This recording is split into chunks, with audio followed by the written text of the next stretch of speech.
Happy New Year, guys. Chúc mừng năm mới. It's 2026, January 1st. And we're going to go have some fun. And then we're going to talk about Vietnam. It's been almost a year later.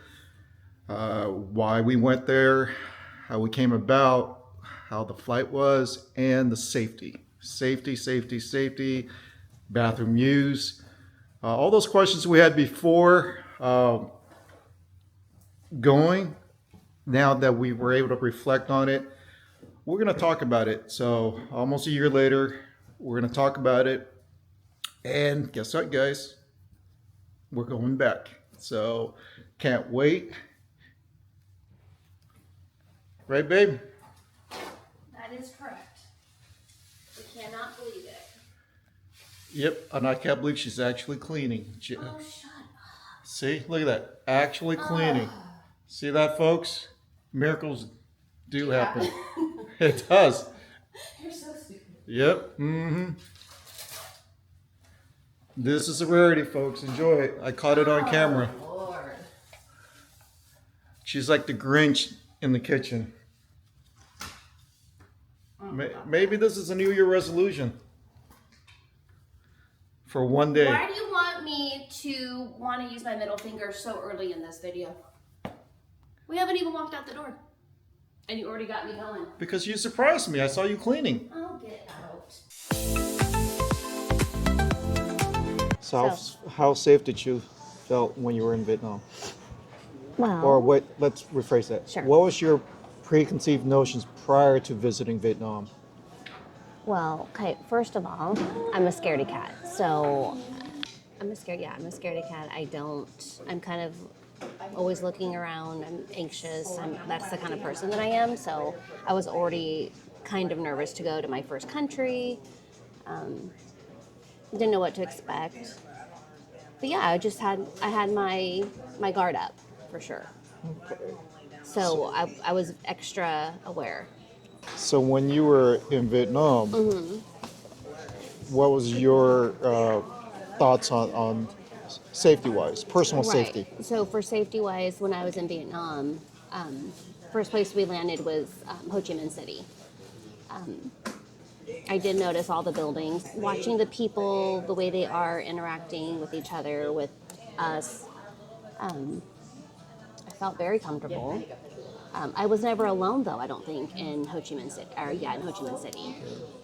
My first time actually being alone was when we were in Hoi An when you were sick, and I had to go get food for you by myself. That was the first time. I was actually alone. Did you feel comfortable walking around by yourself? Well, it didn't occur to me. I just thought, I was off to go get food for you. And then when I was actually alone, I'm like, wait a minute. I'm in another country. It's 8:30 at night. It's dark. It's rainy. I don't know where I'm going. But I was fine. I thought, hey, I felt great. I seen people around. There was nothing that was making me feel anxious. There was no anxiety. I felt great. I didn't feel anything negative about going out. I felt great. Okay. And that's a good feeling for me. It's a very good feeling for me. What do you think about the traffic as far as walking across the street? Well, I mean, for me, I feel like we've already been watching so many videos for 8 years about traffic. And so I feel like my brain was already used to all the craziness of it all, so it wasn't like super shocking. But there again, I was just aware. I knew that you said that people don't just drive on the actual streets, they actually drive on the sidewalks too. So I feel like if you're just aware of your surroundings, I think you're fine. But there was no close calls or anything. What about the first time you crossed the street? Well, I think we were in Ho Chi Minh City the first time. Our second day there, our first day there, we were all together. So I think you were holding my hand the first time and you kind of just led the way. But honestly, I felt fine. You told me, let's just go. Don't stop. Just try to act as normal as possible. And I think it was fine. So what's the key on crossing the street safely? Do not stop. I try to make, like let them know, but like just kind of like they make sure they see you. Like don't dart, obviously, but like I feel like as long as you proceed and once you go, go. Do not stop. And it will just all work out. What about your experience with Grab? Grab is the Uber of Vietnam. Right. So what was your personal? you. What is your experience on it as far as timeliness, the Yeah, friendliness of the drivers? Yeah. So what are your thoughts on that? Well, I'm not even that familiar with Uber. I don't do Ubers here. So, I mean, to me, that was like another new thing. Cafe Come on. soda, come on. Dạ. No, cái này được kìa. What was that? Oh, he was just asking if we need another cup. Oh. So with Grab, I know it's the Uber in Vietnam. But like I said, I don't do Ubers here at all. So I was just kind of watching you do the whole thing. And I was really impressed with how it works. I felt very safe. They're incredibly on time. Like they are like so efficient. I just feel like it was efficient. I guess that's the best word. Is they're very efficient. We didn't have to wait very long. It tells you the number that you're looking for, the color. I don't know. I just thought it was really efficient. I felt great. I thought like all the drivers were men, and I felt like they just felt like an uncle. Like they just made you feel really. Everything was so clean. They were just hospitable. I felt like it was just like my uncle taking me somewhere. Honestly, yeah, it felt great. Let's talk about the flight internationally. It was Yeah, there's a layover. Right. So total flight time, including layovers, was 20 plus hours. Right. Okay. So we flew from San Francisco Airport to Taipei, in Right. Taiwan. Yeah. What was your experience on the flight? That's good. That's really good. Well, I've never been out of the country before, so I didn't know what to expect, but I knew that I didn't want to feel groggy when I got there, so I made sure that I got a lot of stretching. The first few days, I drank a lot of water. I made sure I had my neck pillow, my blanket, and my goal was just to sleep. So let's see if I can sleep as much as I can, so that way when I arrive, I feel good. Also, another thing I did is when we got to the airport a few hours ahead of time, I made sure that I didn't sit. I made sure that I was just like walking around, trying to get all my leg stretches out. Once I got on the flight, if we weren't eating or ordering, I feel like I was just trying to sleep. And I can pretty much sleep anywhere. I know a lot of people can, so I'm told. So I just try to sleep. And with that, I feel like I didn't even feel it, honestly. Once we got to Taiwan, I was so excited to see that airport. We went to the bathroom, we got something to drink. I looked around for a few minutes, and then we went on to the next. And I thought it was no problem. I didn't even feel it. I thought it was great. Let's talk about the people. The people we've met from street vendors to our Airbnb hosts to just random strangers we met. What do you think of the people, Right. the locals? What do you think of them?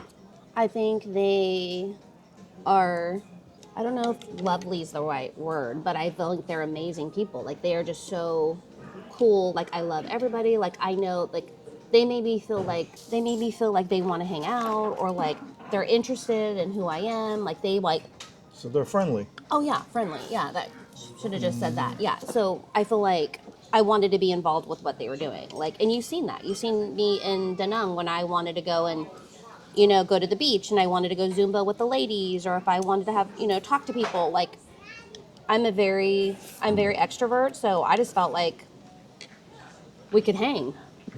What was the most enjoyable moments you had in Vietnam? Or let me I can't even. Every day there was something. Okay, that was let just me like, rephrase that. We'll go cities by cities. Yeah, What was the best thing about Ho Chi Minh City that you absolutely love? the city life, the nightlife, the way we could just walk around at 9 o'clock. Because usually in America, I'm like want to be in bed, I want to be like asleep. But also, I feel like you were willing to do that too. Like you wanted to be out too. Because I feel like probably here, I would want to be out, but it's the fact that we both wanted to. And like, not like you have to look fancy or anything like that. You don't have to be, on a Friday night, Saturday night going out to dinner with friends. You don't even have to put on makeup. I just feel like we could just be. You could be in your like pajama pants with slides on and a sweatshirt, and everybody's just like happy. Like nobody cares what you look like. Okay, so you like the hustle and bustle. Yeah, I loved all the lights. I was just like, What do you think of the energy? people want to be out. Like Yeah. families want to be out having fun, and it doesn't matter how much money you have. If you can go out and have like coffee with the family or desserts or whatever, I think that's a cultural thing. yeah, like they just want to be out. Yeah. They don't care if it's 10 o'clock at night. They don't care if you're 2 years old. It's like they're out too at that hour. Right. Okay. Then we went to Da Nang, or Da Nang. What was the best part about that? I mean, definitely the beach. I liked being on the beach where you could just be like, sit on the beach on the actual sand, being brought food and drinks. I love that part. I also loved the bridge, honestly. I like being able to be on the bridge right when you walk up and you could just see the whole city. Like, I don't know. I just loved it. But in a different way than Ho Chi Minh, though. In a totally different way. Right. Because it's a beach vibe. And also, I like it that everybody does a lot of walking too. Yeah, they do a lot of driving, but people do a lot of walking. And I feel like I just want to walk. I feel like I would get so much more exercise there, right? What did you think about the cleanliness of Da Nang beaches? The cleanliness of Da Nang beaches. Yeah. The water, the sand. What do you think about that? I thought it was clean. I feel like when we were there, I don't know if it's like that all the time, but I feel like they really try to take care of because that's where a lot of people go. So Yeah, it's a tourism spot. So yeah, they kept it really clean. But yeah, the beaches were beautiful. the beaches were really kept clean, and I'm comparing it to here in California. I was really, I guess, sad or whatever about our beach in Santa Cruz. Remember, we went to Santa Cruz, and I was on the beach, and there was garbage on the beach. Yeah. I was just like, and I hate garbage. I hate littering. I hate garbage. I never allowed my kids to litter, and I'm just like put off by people throwing garbage. And the fact that there was garbage in Santa Cruz, yeah, we didn't find that over there. We went to see Lady Buddha in Da Nang. What did you think about that place? Lady Buddha was probably on my top 2 of things I wanted to see in Vietnam. I had been seeing a lot of videos about it, and I just was like, I want to see Lady Buddha. So when I seen her and just like the whole experience of driving up there, just like the whole landscape of it all, and how you're like really high up, I thought it was cool. What about the city of Hoi An? What did you think about that place? And what was your yeah. favorite? What was your favorite part about that place? I like all the little streets and the vendors out there. And I like the lantern area. I like a lot of people. I just felt like everybody was having a good time. But I would say there was the least favorite food there. Not that it was bad. Yeah, and It was just my least favorite.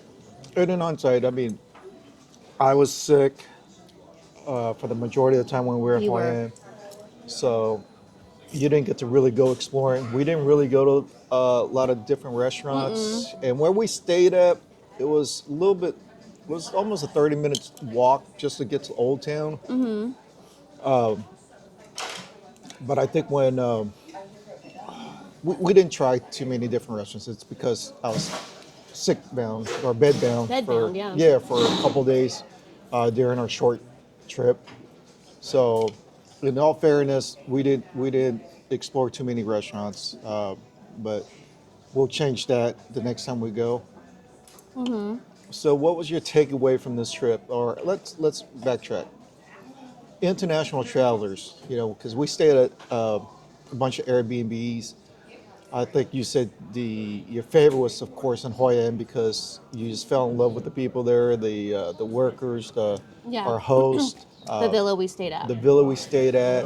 That has was- me going back. It's not really Yeah, the city of Hoi An, even though it's cute and I want to go and, look around more. But and that's where I had my sandals made and everything, which I do love. I think it was more of the villa and the host that I want to go back for, not necessarily the city of Hoi An. Okay. Now we said we didn't explore too many food options, but the ones that we did, what did you think of that bun cell place? The one by the villa. Yeah, That was a house, pretty much a house restaurant. yeah, that was a house converted into, which is typically And that typical of was- Vietnam. Right, and that was recommended by our host. Yep. And it felt like I was just eating at Uncle's house. Yeah, It was so good. it was very good and cheap. Then And cheap, again, but- everything is cheap in Vietnam. Yeah, I feel like it was so fresh, it was so good, and I was just like I said, you always want to feel like your food's coming from your family. I mean, it was like really, really good. Yeah, Uncle's house is all I can say. So going back to that question, what did you think of the people we met along the way, especially the travelers and the strangers we met? What do you think? What do you think of that? Did that enrich your international travel? I feel like, man, I wish I could have traveled these last 20 years, but obviously, raising kids and finances and all that kind of stuff didn't allow it. But now I feel like, wow, have I been living before this? Yeah, you made friends. I made friends. Or connections. Let's put it this way. Connections, yeah. And you still stay in touch. Yep. So we met some great travelers. Even random people we spoke, when we were exploring the cities. We met a couple from Minnesota, lovely family. The people Nung. we met And then, right? in Da Nang, and then in Hoi An, we met some lovely couples there. Yeah, it enriched, it opens up your mind about traveling. So it gives you a different perspective outside of your own bubble that we live, our Right, day-to-day 'cause- life. I've never traveled before other than, a few states away or something, but never had traveled internationally. And it's just like, wow, so much going on out there. Okay, let's talk about coffee. Because, you can't talk about coffee. I don't want to when say you what's go to my favorite, Vietnam. because when you asked me what's my favorite, all I wanted Well, to say was coffee. Okay, let's not say People favorite. don't get it, but how much I love it. What do you think of the coffee culture there? They have it right, because they have their coffee, but then they just make these crazy, insane cafes, all based off like 3 different types of coffee, and they just make this whole thing. And there's like 1,000 cafes Everywhere. everywhere, and I just Everywhere. cannot wait. Yeah. People ask me in the video, "Do you really love coffee that much?" Yes, I've been drinking coffee since I was 11 years old. No thanks to Guadalupe, but. Yeah, that's how much I love coffee. Even when we first started dating, what did I say? I have to have my coffee in the morning, right? Right. And no two cafes were the same. The decor was always different. The ambiance was different. But it was all really good. So now that you've traveled to Vietnam and it's almost a year later, and would you go back? We are going back, I guess that's yes. but we wanted to go back. The minute we left. Yeah, well, honestly, we really wanted to go back 3 months after we got home. We were Yeah. like, you told me if you had the vacation right now, we would be there. And why would you not want to go somewhere where there's so many things to do every single day? I love like all the self-care stuff, and I can do self-care every single day. I can do something different every single day. Now let's talk about the language barrier. I know that a lot of Right. time I was with you and I was Right. translating, but the times that I wasn't with you when you were by yourself, a short period of time, communication wise, how comfortable are you communicating with the locals, and were you able to get your points across? I was, but I also feel like even though I don't know Vietnamese per se, I feel like we've talked so much. A lot of words. I feel like I recognize. So I feel like, you know what I mean? A lot of food places, I know what Cafe Sodad looks like. I know what Kom Ga looks like. I know what banh mi looks like or bun sale. Like I know Right. certain things. So I feel like I know, and I feel like they actually make a big effort to communicate too. Like they want to know English. I think they try. I thought it was fine. Okay. Obviously, the little in betweens, you were there to Right. fully speak. I feel like that's probably why we got the best prices that we did for. That's just with you being there and stuff. But I feel like it was fine. Yeah, I feel like they make an effort. I make an effort, and they also use their calculator. So if they want to talk money, they just put it in the calculator and they show you, and it's like, oh, okay. So they know what they're doing. They're no dummies. A lot of people I talk to about Vietnam, and I tell them they should go because they're gonna love it. A lot of people are picky eaters. A lot of people are picky eaters, and they don't eat Vietnamese food. They've never had it. They are really kind of scared about what that experience is going to be like. And I said, hey, I get it. I'm a picky eater. But a lot of people, I'm like, well, if you come with me, like family, if you come with me, I got it covered. I know what you like and what you don't like. There's plenty of noodles and vegetables and rice and basic foods there, let alone all the other restaurants they have. There's every restaurant. There's Italian. There's everything. So there's plenty of food. But as far as Vietnamese food, you can't go wrong with noodles, rice, veggies. I mean, really. That's a good point. I'm glad Because you a brought. lot of people are like, oh, but what would I eat? And I thought the same thing. But Yeah. honestly, was I not worried? Mm-hmm. I'm like, I don't eat weird foods. I don't eat anything other than like chicken, beef, and pork. Like that's it. I eat no seafood. I don't do snails. I don't do pate. I don't do anything weird. Okay. And I feel like there's plenty to eat. I had no problems eating. So And you the, know that. So the food offerings there, I mean, of So course much to choose from. you can eat Vietnamese food or you can eat westernized international food. Totally. Like name some of the places we ate there that wasn't just Vietnamese food. Okay, so we had the Spanish restaurant that we had in Ho Chi Minh, which I want to go back. I don't know if you want to. I think it's called Sabor. So good. There's so the Spanish restaurant. There's so many pizza places. There's so much Italian places. Vietnamese people love Italian food. So many Korean like Korean barbecue or like a lot of like fried chicken places. Like right? Remember we? What else is there? What about A lot of vegetarian places. and You were shocked. what was your favorite breakfast meals that you always typically ate every day there? Okay, well in Da Nang, I love smoothies. I love acai bowls. I love all of that stuff. And there was this one place that they had so many good acai bowls that I wanted to go there every day. And yeah, they have so much stuff to choose from, guys. It's like vegetarian niche. There's like the like the smoothies and all the fresh juices. And if you don't do coffee, plenty of different beers. I mean, that's what I'm saying. They have everything. So basically, There's something for everybody. if you eat normally in America, you can still eat the same food group in Vietnam. There's a whole country worth of food there, and it's just not restricted to Vietnamese food. No. Just like America's not restricted No. to American food. It's a melting pot of food out there. Right. And then if anything else too, my mom, she eats bread every day. She wants a piece of bread.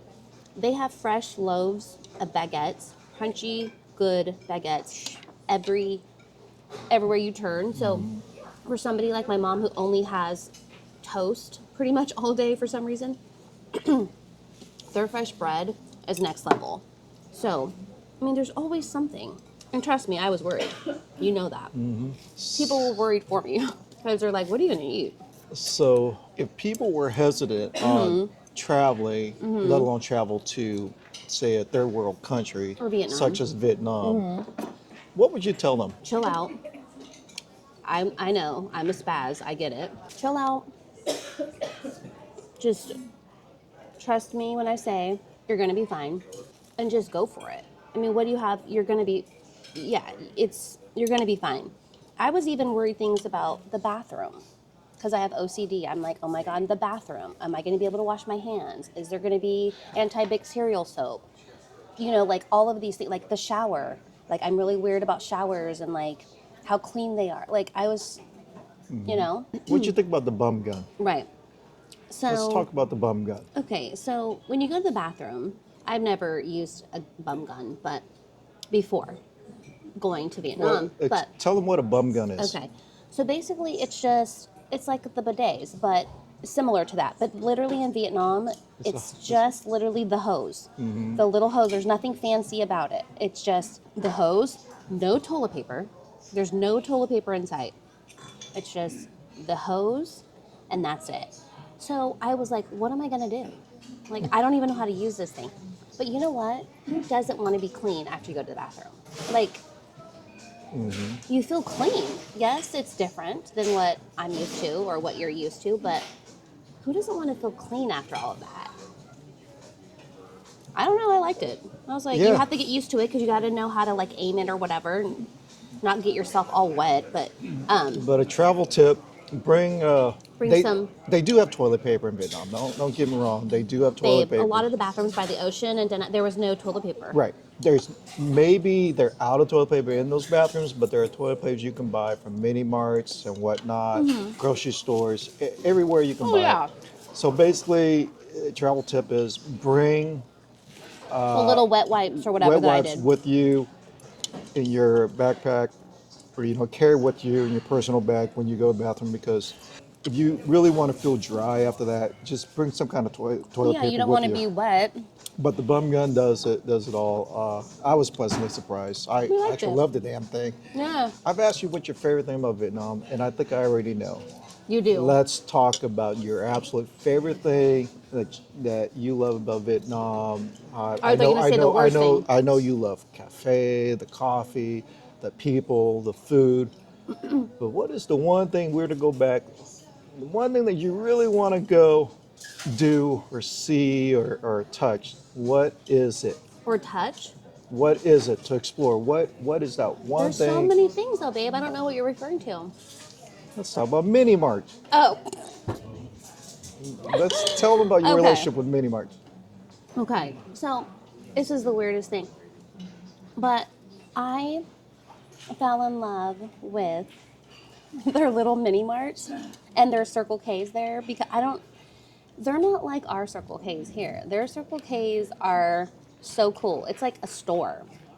I mean, it's like a, It is a store, yeah, that's what I was gonna say. It's a store. but the products. Yeah, they have so much more than like the regular mini marts here. I was like, let's go into that one. Let's go into that one. They had like the cutest little things, like everything's miniature. I don't know. I just liked it. I thought it was cool. I can't wait. I already have so many things that I want to do when we're back. I have it all set.